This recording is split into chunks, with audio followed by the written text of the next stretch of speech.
Assalamualaikum. Selamat sejahtera semua. Okey, selamat datang ke kelas Teacher Nuri. So, hari ini kita masuk bahagian terakhir bab 2, biologi sel dan organisasi sel. Okey, 2.4 aras organisasi. Okey, kita tengok apa itu aras organisasi. Okey, so organisasi sel wujud dalam multisel sebab apabila organisma multisel mempunyai banyak sel, kita mempunyai lapisan sel yang sangat banyak dan padat. Okey, bila banyak dan padat, semua sel ini memerlukan nutrien, memerlukan oksigen dan perlu menyingkirkan bahan kumuh pada masa yang sama dan cepat. Okey, jadi untuk membolehkan ia berlaku, mesti mempunyai pelbagai sistem supaya organisma dapat hidup dengan baik, hidup dengan keadaan yang selesa. Okey, berbeza dengan organisma unisel, contohnya amoeba spesies dan juga paramecium spesies, disebabkan dia hanya terdiri daripada satu sel sahaja, maka segala proses hidup dia berlaku melalui proses resapan, diffusion. So, kalau kita tengok organisasi sel, dia mesti bermula dengan sel. Okey, dia bermula dengan sel. Sel yang sama akan bergabung untuk membentuk tisu. Okey, contoh dalam kes ni tisu epitelium terdiri daripada gabungan sel-sel epitelium. Okey, terdiri daripada gabungan sel-sel epitelium. So, tisu yang berlainan tetapi mempunyai fungsi yang sama akan bergabung untuk membentuk organ. So, kita tengok gambar sebelah. Organ kita adalah jantung. So, jantung terdiri daripada tisu epitelium, tisu otot kardium. Ni ingat tak dalam pembelajaran lepas, tisu otot ini hanya wujud dalam jantung. Okey, kita ada tisu penghubung iaitu terdiri daripada salur darah merah, salur darah putih, okey? Dan juga ada tisu saraf. Kenapa ada tisu saraf? Dia yang membenarkan ataupun mencetuskan ritma denyutan jantung. Okey?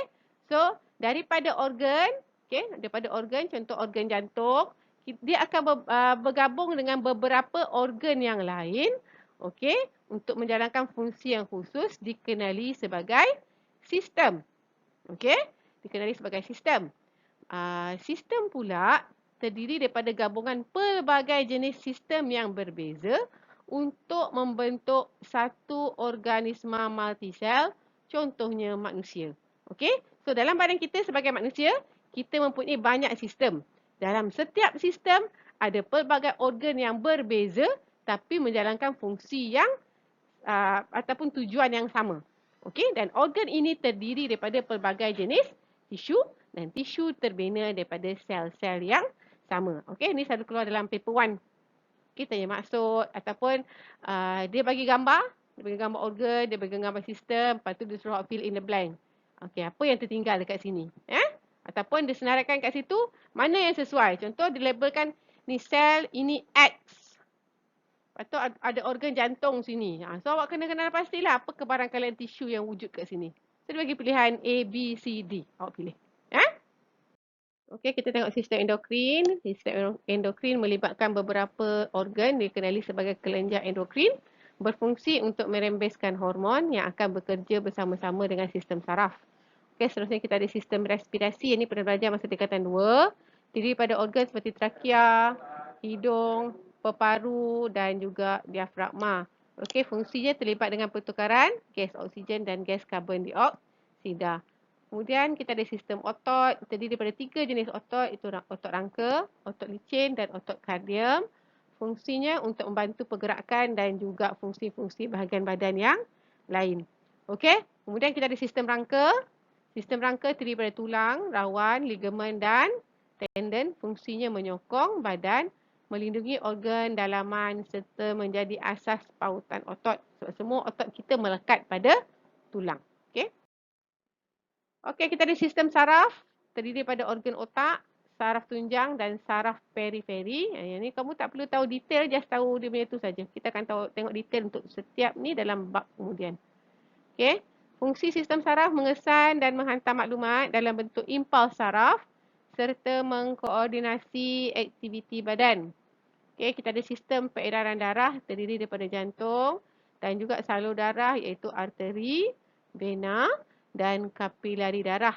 Fungsi utama dia mengangkut nutrien, gas respirasi iaitu gas oksigen dan karbon dioksida dan juga hasil perkumuhan. Okey. Lepas tu kita ada sistem pencernaan. Okey, semua organ pencernaan lah daripada mulut, esophagus, perut, hati, pankreas, usus kecil, usus besar. Okey, fungsi dia mencernakan bahan makanan kepada bentuk yang lebih ringkas supaya mudah diserap di usus kecil. Okey, kita ada sistem pembiakan lelaki dan sistem pembiakan perempuan. Ni dah belajar masa tingkatan 1. Okey, lelaki kita ada testis, kelenjar prostat dan juga zakar. Fungsinya menghasilkan sperma dan hormon seks sekunder lelaki. Perempuan, ovari, uterus, tiub falopio, faraj dan juga cervix. Okey, menghasilkan ovum dan juga hormon seks perempuan. Okey, ini adalah gambar sistem pembiakan lelaki dan juga sekali dengan sistem urinari lelaki, sistem yang menghasilkan air kencing untuk lelaki. Okey, sistem limfa terdiri daripada limfa, nodus limfa dan salur limfa. Ini berfungsi untuk mengekalkan keseimbangan bendali dalam badan dan mencegah jangkitan penyakit. Sebab apa? Dalam nodus limfa terdapat bahagian nodus limfa ni berfungsi menghasilkan limfosit, sejenis sel darah putih yang berfungsi untuk menghasilkan antibody. So kita akan tengok lebih dalam tajuk-tajuk yang berikutnya, jangan risau. Okey, sistem urinari terdiri daripada ginjal, uretra dan pundi kencing. Fungsinya menyingkirkan hasil perkumuhan seperti urea dan asid urik daripada badan. Okey, sistem integumen terdiri daripada kulit sahaja. Ini adalah kulit adalah organ yang paling besar dalam badan kita sebab dia menyeliputi semua bahagian luar badan awak. Lagi tinggi, lagi besar badan awak, lagi besar organ awak. Okey, fungsinya melindungi badan daripada kecederaan fizikal, jangkitan dan penyahidratan. So, tak ada mikroorganisma yang boleh masuk melalui badan awak, ke dalam badan awak melalui kulit unless melainkan kulit awak terluka atau cedera. Okey? Itu sahaja untuk haiwan atau manusia. Sekarang kita tengok tumbuhan. Tumbuhan sikit je.